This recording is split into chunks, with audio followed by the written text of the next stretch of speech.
Move your animals by sundown, old man. Tomorrow this land belongs to us. The voice came from a loudspeaker hanging beneath a sleek alien survey drone, and for a few seconds the only sound on the farm was the wind moving through the red grass. Jack Sullivan stood beside a weathered fence post with a bucket of feed in one hand. He looked up at the machine, squinting against the morning sun. Then he looked back down at the small herd gathered around him. "Morning to you too," he muttered. The drone hovered another 10 feet closer. "Failure to comply may result in property seizure." Jack sighed. "Funny thing about property," he said quietly, "usually belongs to the person who owns it." The drone did not understand sarcasm. It transmitted a series of electronic tones and drifted away toward the distant hills. Jack watched it disappear across the horizon before returning his attention to the animals. Most people across the settled systems had never heard of Ashcroft 7. That was exactly why Jack had chosen it. The colony sat at the edge of mapped space, nearly 3 weeks from the nearest major trade lane. There were no grand cities, no government towers, and no politicians making speeches. Just farmers, mechanics, miners, and families trying to build quiet lives beneath wide skies. Jack liked it that way. At 62, he had earned his peace.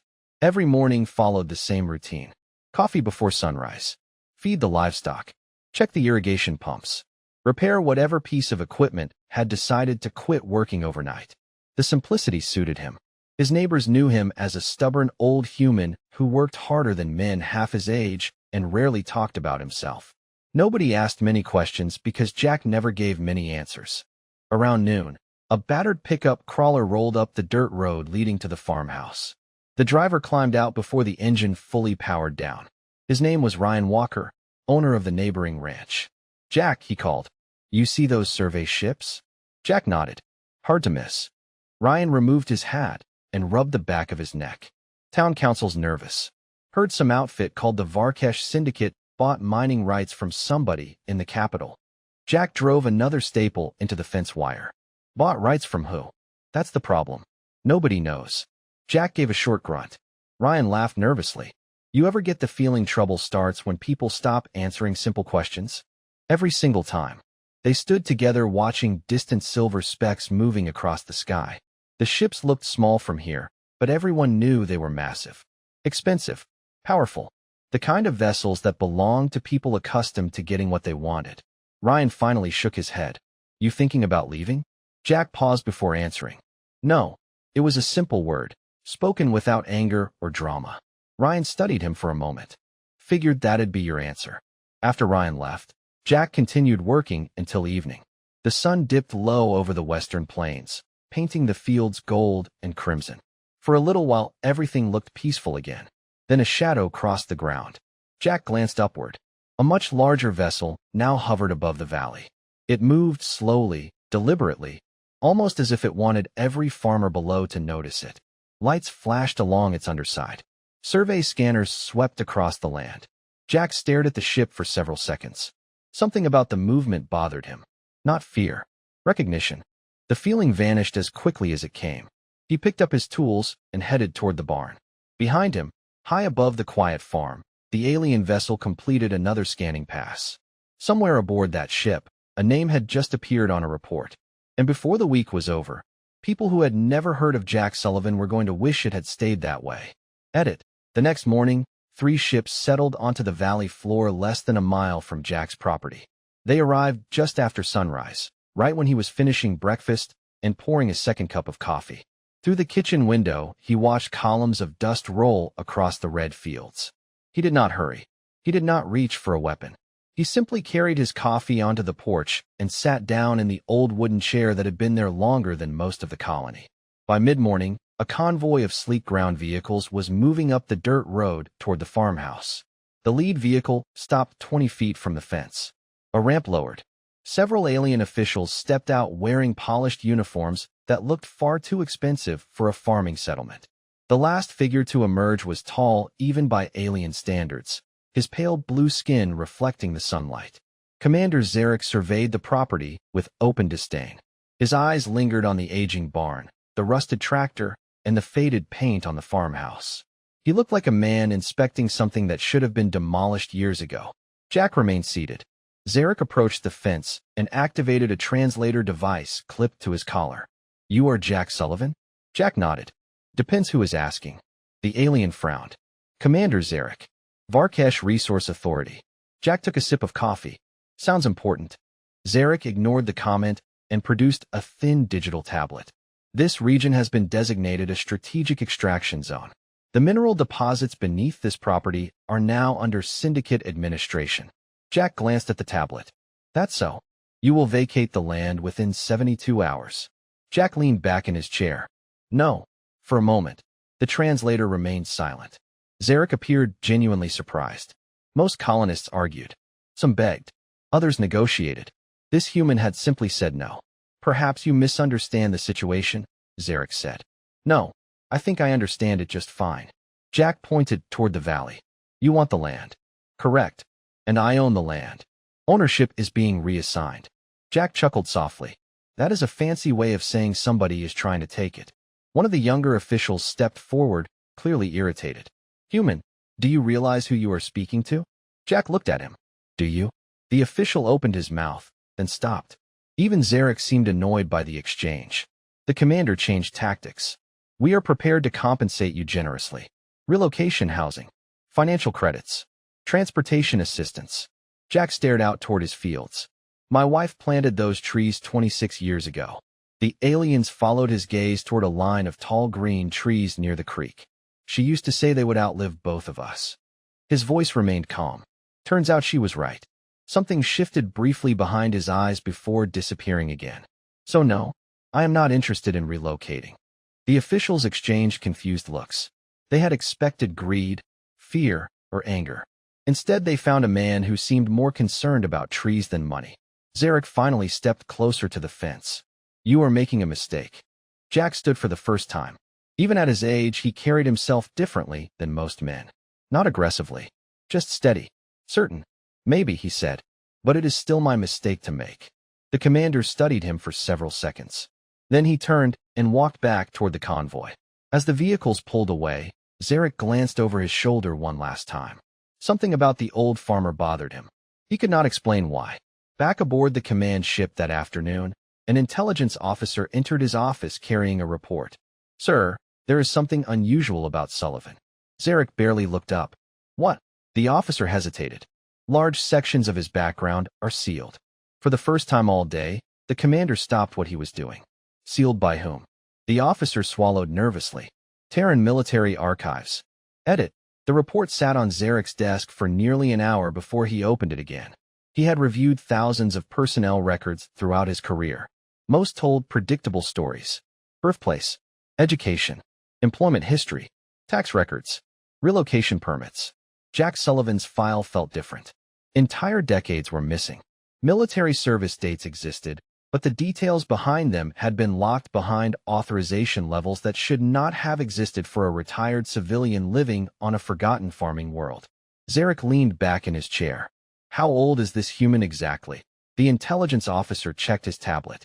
62 standard years, sir. And he farms livestock. Yes, sir. Zarek tapped the desk. Then why does the Terran government still classify portions of his history? The officer had no answer. Across the valley, Jack's concerns were far simpler. One of the irrigation pumps had stopped working again.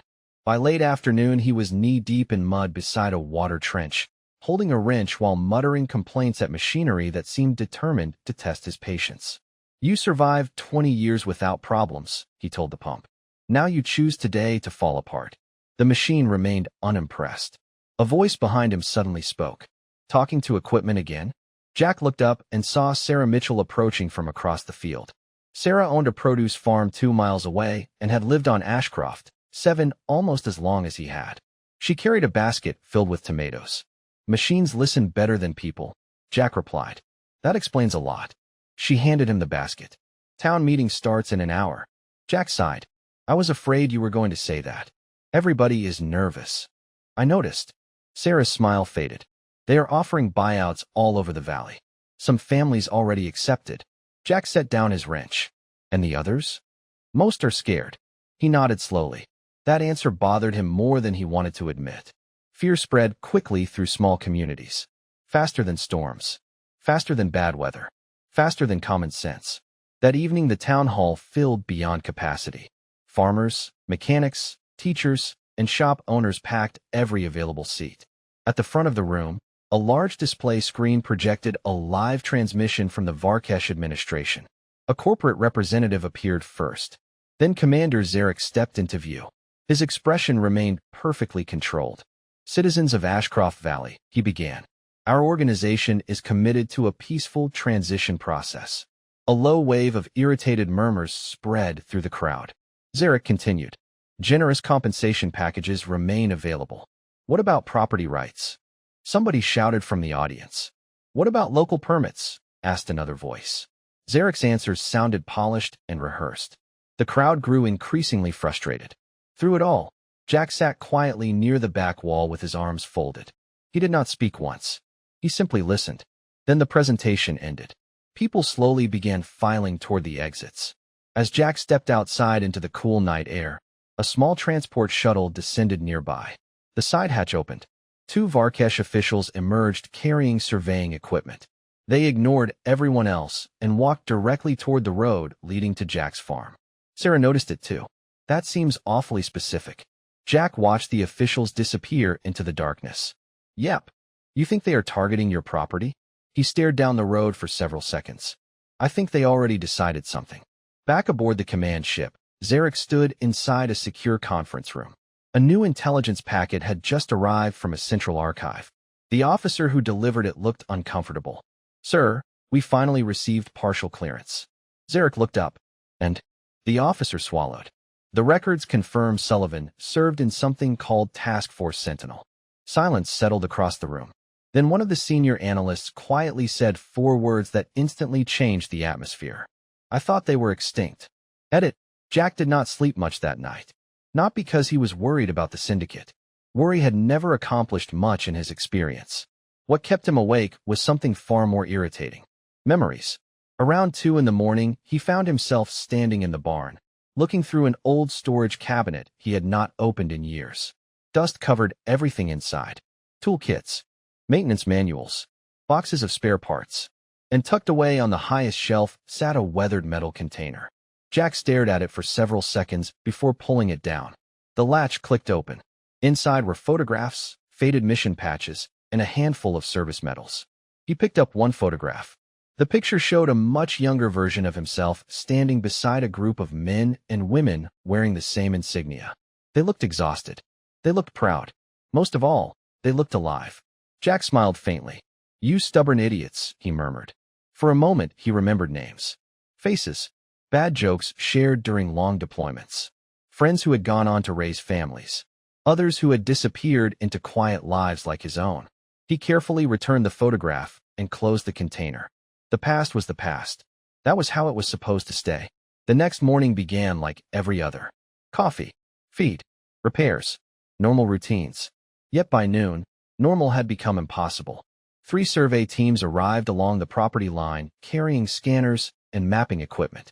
They remained technically outside his land, but only barely. One of the younger technicians kept glancing toward the farmhouse. Eventually, he worked up enough courage to approach the fence. "Mr. Sullivan?" Jack looked up from repairing a gate hinge. "That is me." The technician shifted awkwardly. "I heard something about you." Jack smiled. "That sounds dangerous already. Is it true you were military?" "A long time ago." "Task Force Sentinel?" The young alien immediately regretted asking. Not because Jack looked angry. The opposite. The old farmer simply became very quiet. He set down his wrench and looked out across the valley. "Who told you that?" "People are talking." Jack nodded slowly. "People usually do." The technician hesitated. "My father served in the Planetary Defense Fleet." He said Sentinel was a myth. "Your father was smarter than most people." The young alien frowned. "So it was not real?" Jack picked up his wrench again. "Have a good afternoon, son." The conversation ended there. Several miles away aboard the command ship, Commander Zarek sat through an increasingly uncomfortable briefing. More records had arrived overnight. More sealed files. More restricted archives. Every answer seemed to generate 3 new questions. Task Force Sentinel operated during the Black Nebula conflicts, one analyst explained. Officially disbanded 31 years ago. Officially? Zarek asked. The analyst exchanged looks with the others. There are rumors. Zarek hated rumors. Facts could be managed. Rumors could not. What kind of rumors?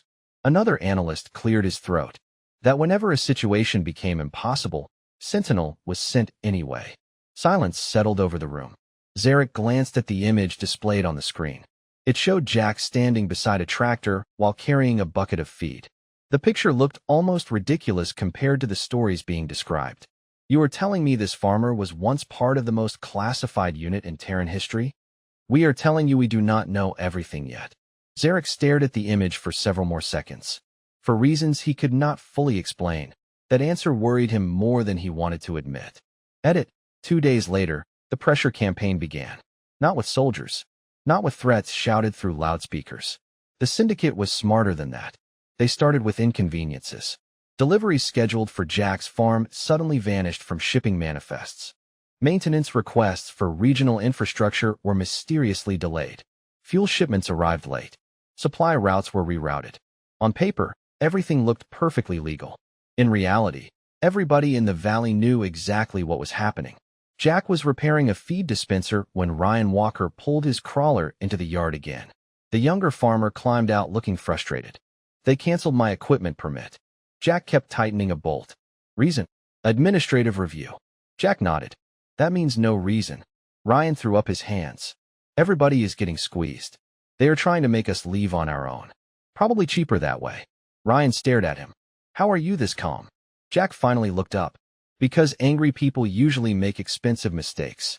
Ryan opened his mouth, then laughed despite himself. You always talk like that. Only when people ask questions. Meanwhile, aboard the command ship, Commander Zarek was growing increasingly irritated. Every new report seemed to complicate what should have been a simple acquisition.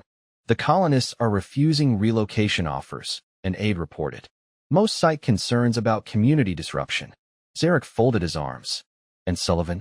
Still refuses all negotiations. Another analyst stepped forward. There is something else, sir. A new image appeared on the screen.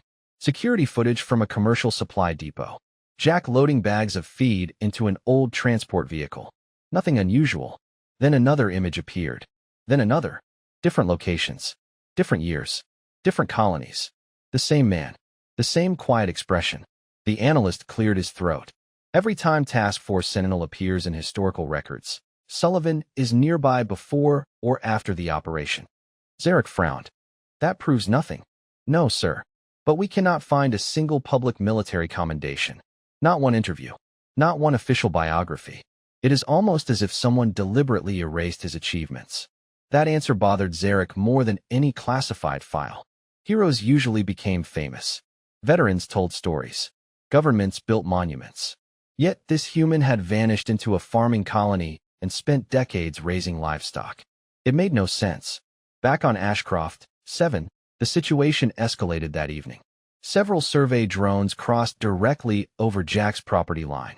The machines hovered low over the barn, scanning structures and transmitting data back to the fleet. Sarah Mitchell watched from across the road. Can they do that? She asked. Jack leaned against the fence. Probably not. Should somebody stop them? Jack studied the drones for a moment. Somebody eventually will. The answer confused her. Before she could ask another question, one of the drones suddenly drifted lower than intended. Its sensors clipped a tree branch near the creek.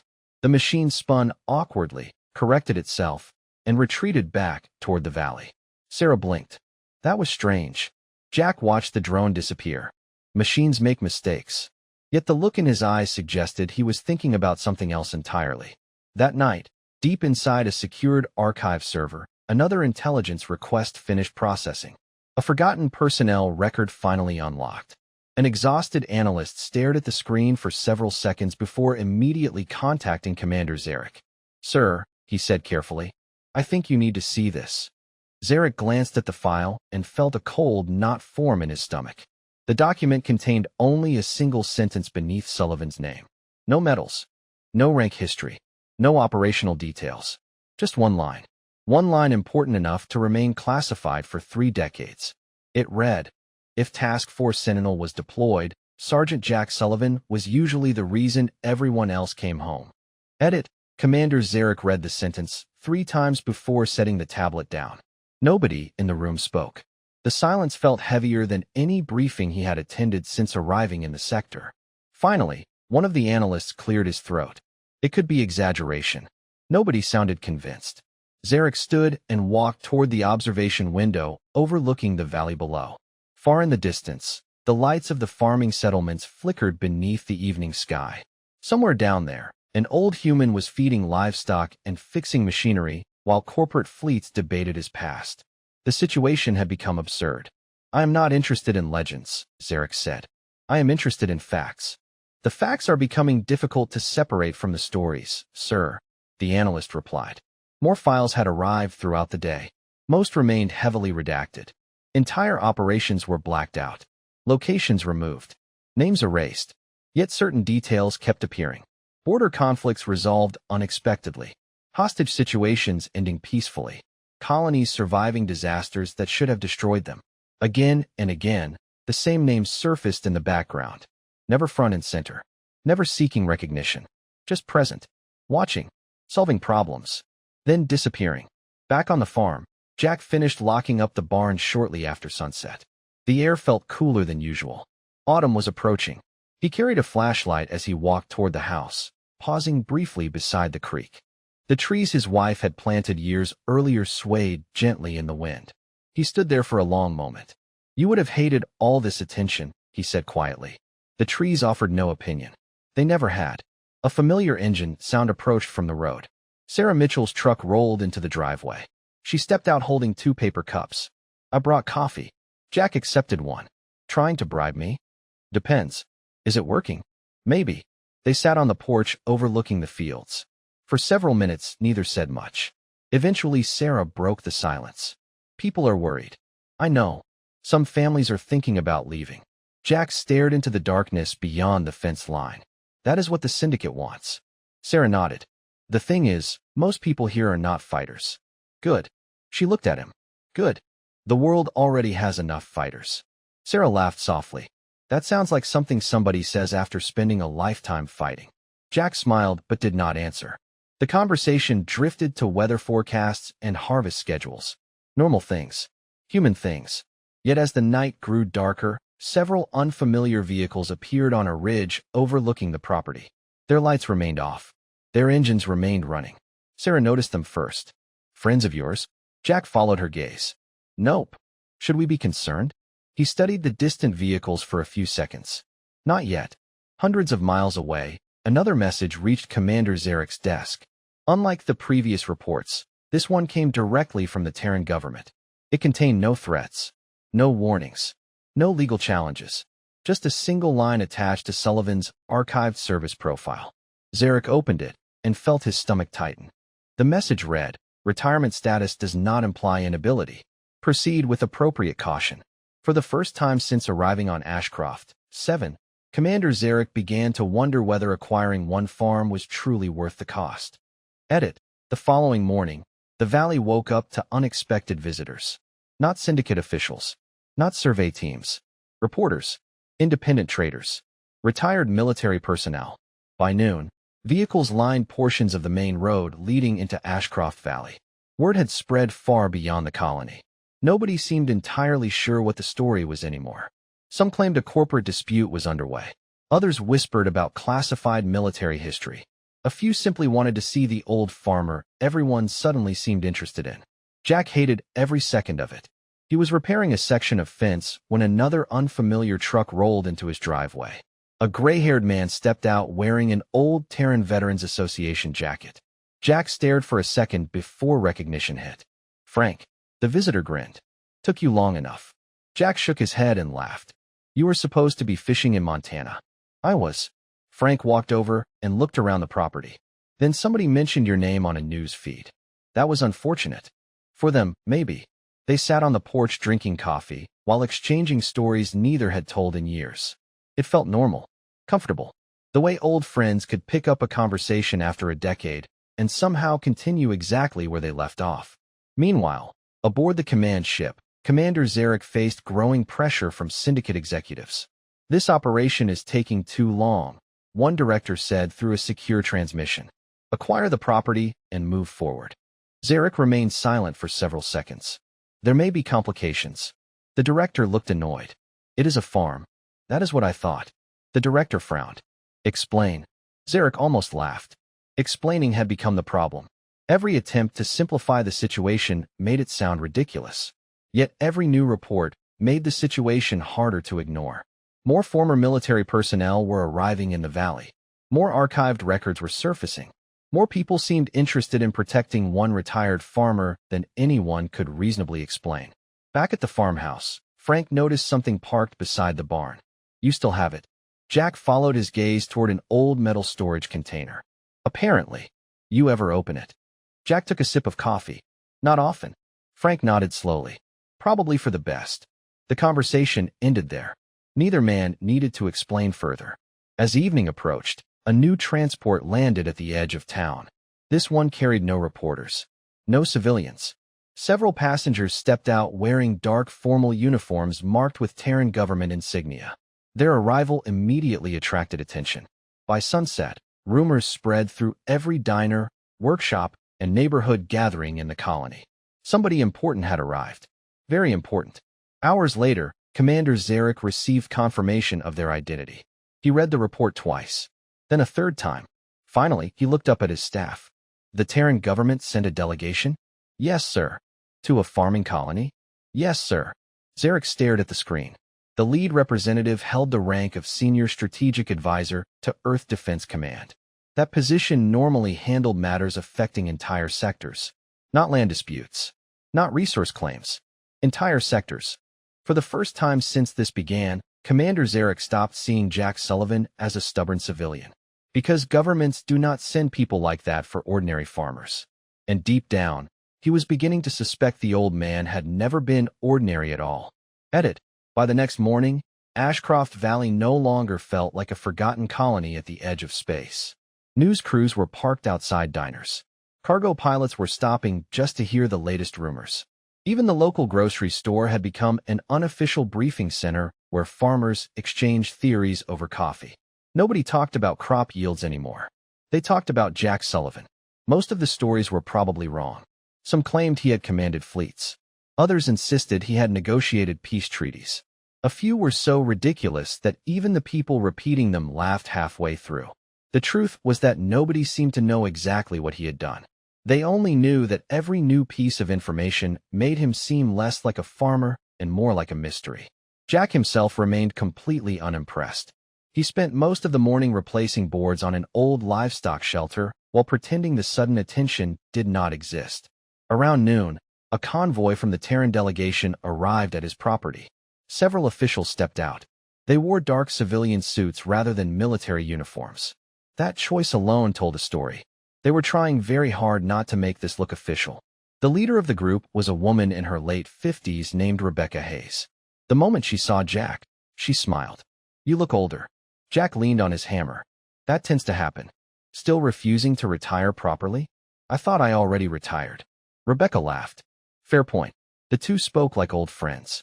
Nearby reporters immediately began taking pictures. Nobody could understand why a senior advisor connected to Earth Defense Command seemed to know a farmer on a first-name basis. Rebecca eventually lowered her voice. You know this has become bigger than a property dispute. I noticed. The syndicate is receiving pressure from multiple governments. Jack shook his head. That seems excessive. Rebecca stared at him. You honestly do not understand how many people are paying attention right now, do you? Jack looked toward his barn. I am trying not to. Across the valley, Commander Zarek was receiving updates by the hour. None of them were good. Investors were asking questions. Regulatory agencies were requesting reviews. Journalists were digging through archives. Every attempt to pressure the colony seemed to create even more attention. The operation was becoming a public relations disaster. One of his analysts entered carrying another report. Sir, we have confirmation. Zarek looked up. Confirmation of what?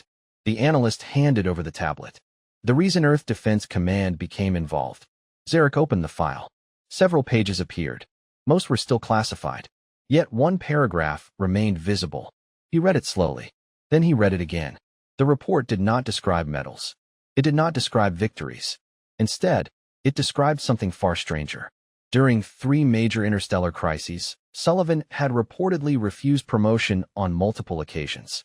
He had repeatedly turned down leadership positions, public recognition, and political influence.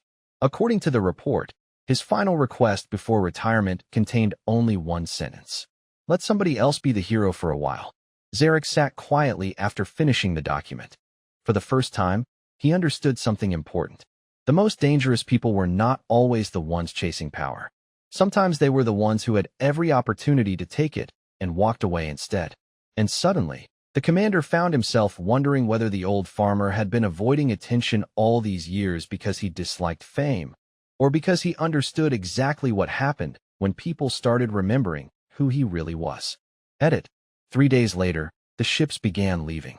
One by one, the survey vessels lifted from the valley floor and disappeared into the morning sky. The equipment followed. The temporary offices vanished.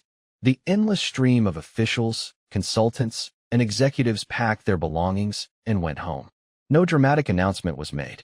No victory speech was given. The syndicate simply withdrew its claim and reassigned its operations to another sector. Officially, the decision was described as a strategic business adjustment. Nobody in Ashcroft Valley believed that for a second. Commander Zarek arrived at the farm alone just before sunset.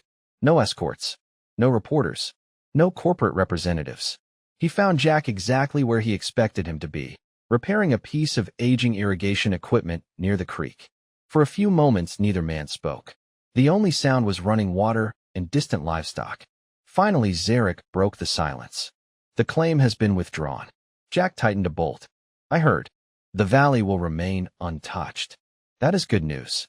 Zarek studied him carefully. "You do not seem surprised." Jack set down his wrench and looked toward the trees.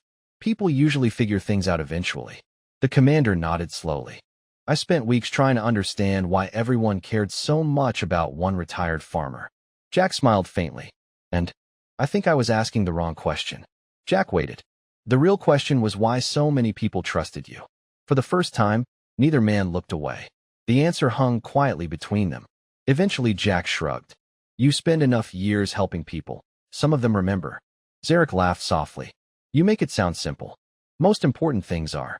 The sun continued sinking toward the horizon. Long shadows stretched across the fields. The commander glanced toward the row of trees near the creek. "Your wife planted those?" "Every one of them." "They are beautiful." Jack nodded. "She would appreciate hearing that." After a while, Zarek extended a hand. "For what it is worth, I am sorry." Jack looked at the offered hand for a second before shaking it. "Next time, start with a conversation." "Fair enough." The commander left shortly afterward. Neither man ever saw the other again. Over the following months, life slowly returned to normal. The reporters disappeared. The visitors stopped coming. The news cycle found newer stories to chase. Ashcroft Valley became just another farming colony once more. Years later, people would still tell stories about what happened there. Most of those stories would grow larger with time. That is how legends work. Details change. Facts blur. Truth becomes tangled with rumor. Yet the people who actually lived through it remembered something different. They remembered an old man who never raised his voice. A man who never bragged about his past. A man who could have spent his life reminding everyone who he used to be, but chose instead to build fences, care for animals, and drink coffee on a quiet porch. Because in the end, the most remarkable thing about Jack Sullivan was not what he had done decades earlier. It was that after earning every reason to seek recognition, he no longer needed it. One autumn evening, long after everyone else had moved on, Sarah Mitchell stopped by the farm and found Jack sitting beneath the trees. The sky glowed orange across the valley. "You ever miss it?" she asked. Jack thought about the question for a long moment. Then he smiled. "No." Sarah looked around at the fields, the creek, the livestock, and the peaceful horizon stretching for miles. "I think I understand." Jack leaned back in his chair and watched the sun disappear beyond the hills. For a few minutes, neither of them said another word. They did not need to. Some victories are measured by what you gain. The best ones are measured by what you finally get to keep.